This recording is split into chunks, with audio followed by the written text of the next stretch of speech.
A second and perhaps parallel major theme is that of globalization. And it's paradoxical, globalization in many ways is knitting us all together, while fear of terror is driving us all apart. And both of these are happening at the same time in the world, the forces of convergence and divergence prevailing in the first decade of the 21st century at exactly the same time. And I think the tension between those two, to me, is profoundly important. I'm not a great believer in the clash of civilizations and all of that. I think the great flaw in that theory is it assumes the existence of monolithic civilizations, and I don't think there are any. I think all civilizations are deeply divided within themselves and are deeply interpenetrating each other in ways that mean that there really is much more of a human civilization than, say, a pure Islamic civilization or a Christian Judeo-Christian civilization or whatever.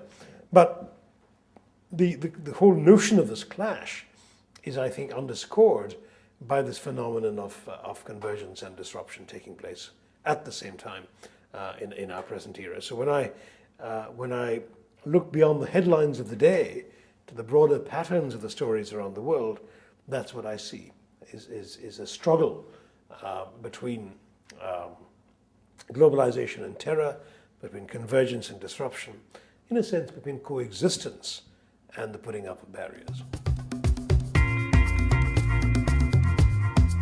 Well, to argue for or against is almost suggesting we have much choice in the matter.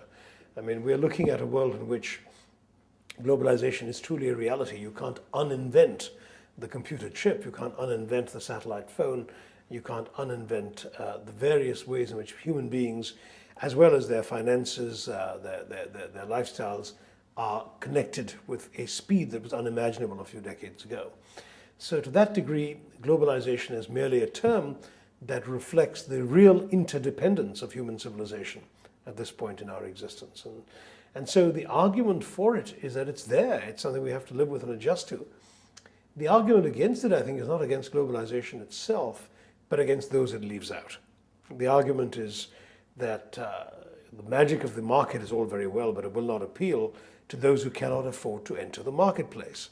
And so we do need a globalized world in which the poor, the people who can't actually get onto the train of globalization, get an assist, get lifted up, where the train stops at every station and not just in the big fancy capitals of the globalized world, where we don't have oases of prosperity, but an all-inclusive globalization that actually pulls people out of poverty everywhere, in Africa as much as in rural India, as much as in China. All of that, I think, is still lacking, and so the critics of globalization are critics, in my view, of its lack of inclusiveness rather than of its very existence, which in my view is something we really can't wish away.